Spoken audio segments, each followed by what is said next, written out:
Isang magandang balita para sa ating kababayang si Casimero dahil kinumpirma na ng tumatayong manager nito na si Ohashi. Naalaga nitong si Inoue ay aakyat na sa featherweight division or sa 126. Well, ito yung taliwas no sa mga kumakalat na balita na hihintayin pa di umano nitong si Naoya Inoue na umakyat ng super bantamweight itong si Bam Rodriguez. Well, yan po ay imposible na dahil itong si Inoue po ay tuluyan ng kumalas sa American promoter. Kumbaga ang Japan po no ay gagawa po ng sariling promotion. Yun na po yung kanilang pinapalaki sa ngayon. Kumbaga yung magkakaroon po ng sariling empire ang bansang Japan sa mga boxing fights sa lower division. At ang kanilang market po ay walang iba kundi itong si Naoya Inoue. Ang kagandahan dito po ay magkakaroon po ng non-title fight muna itong si Naoya Inoue sa pag-akyat nito sa featherweight division.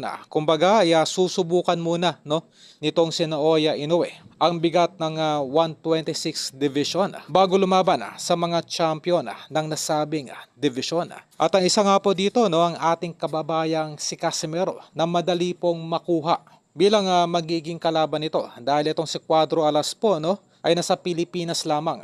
At ito ay isang exciting fight. Kumbaga magkakaroon po ng preparatory fight no itong si Naoya Inoue. At the same time, ito naman ay magiging kapanapanabik para sa mga boxing fans ng Japan.